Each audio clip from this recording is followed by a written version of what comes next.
J'en ai assez. C'est ainsi que je suis née. Je suis arrivée dans l'arbre comme prévu, mais beaucoup trop en avance. Tout était de leur faute. Elles en avaient fait tant et tant pour que je sois la meilleure sorcière du monde, que je portais déjà le chapeau pointu qui piquait le ventre de ma mère, et c'est pour cette raison que j'étais née trop tôt. Je n'étais pas tout à fait le bébé que ma mère espérait. Je n'étais pas non plus celle que mes tantes sorcières et mes oncles vampires s'attendaient à voir lorsqu'ils arrivèrent avec leurs cadeaux. Malgré tout, ils semblèrent s'amuser à la fête, excepté l'oncle Spectre qui était très grognon. Moi, j'étais plutôt satisfaite de mes cadeaux. Tous les soirs, je buvais un grand biberon de lait de lune chaud, ce qui est très bon pour les bébés sorcières. Et très tôt, je regardais attentivement tout ce que faisait ma mère. Mes moments préférés étaient les nuits de pleine lune. Ma mère m'emmenait alors faire une promenade et je m'amusais à ululer bruyamment comme un hibou et à réveiller tous les oiseaux. Puis, ma mère m'apprit comment conduire un balai. Je tremblais tellement que j'étais toujours sur le point de glisser. Je préférais avoir les pieds bien posés sur la terre ferme. J'adorais regarder au télescope et dessiner toutes les étoiles et les planètes que je voyais briller dans le ciel. Je devenais plus habile chaque jour à rapetisser les choses ou à les agrandir, et je pratiquais mes expériences magiques sur tous ceux que je rencontrais. Tout en appréciant mes progrès, il y en avait assez. Ils en avaient assez. La petite camomille a besoin d'un compagnon de jeu, disait-il. Pour mon premier anniversaire, ils m'offrirent un gâteau avec un gros œuf dessus. Dès que je me suis retrouvée dans mon parc, j'ai frappé l'œuf avec un marteau. Paf! Et un bébé hibou a surgi. Le bébé hibou est devenu mon assistant et mon meilleur ami. Je l'appelais Gros Yeux parce que ses grands yeux étaient ronds comme des billes. Les nuits de pleine lune, tous les deux perchés sur notre branche préférée, nous complotions tous les mauvais coups que nous pouvions imaginer. Mon premier cadeau d'anniversaire était tout à fait ce que j'attendais. Histoire numéro 2. Le mariage de la sorcière Camomille.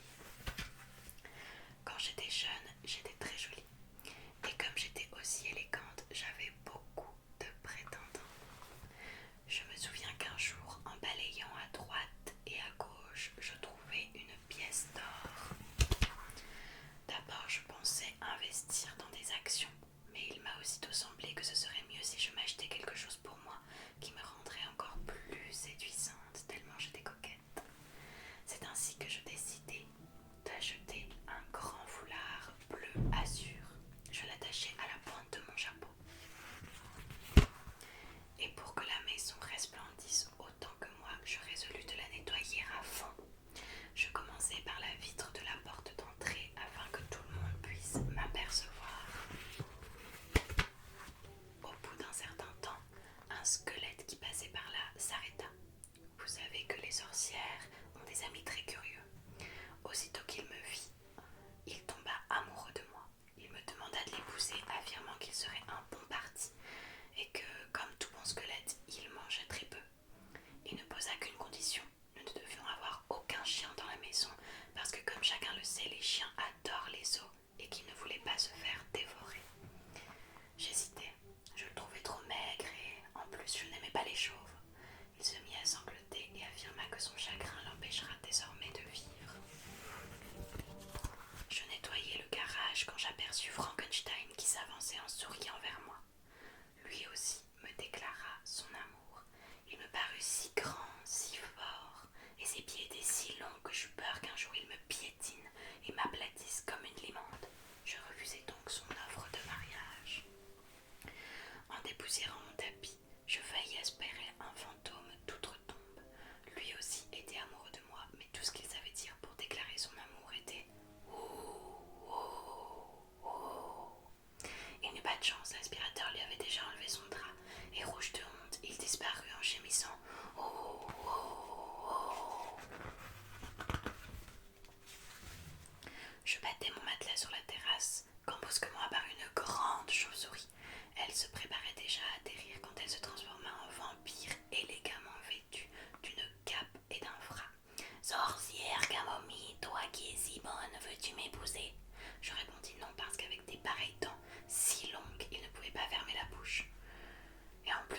essayé, il postillonnait de façon grossière.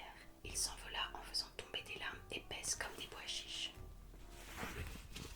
J'arrachai quelques toiles d'araignée nichées sur la tour quand apparut soudain une momie qui, enthousiasmée de ma beauté, me jura un amour éternel. Je lui fis observer que je ne pourrais pas me rendre compte de son aspect puisqu'il était si enveloppé de bandages, et quel travail ce devait être de les dérouler. Il courut donc s'enfermer dans son sarcophage pour oublier sa peine. Alors je décidai de balayer les feuilles mortes dans le jardin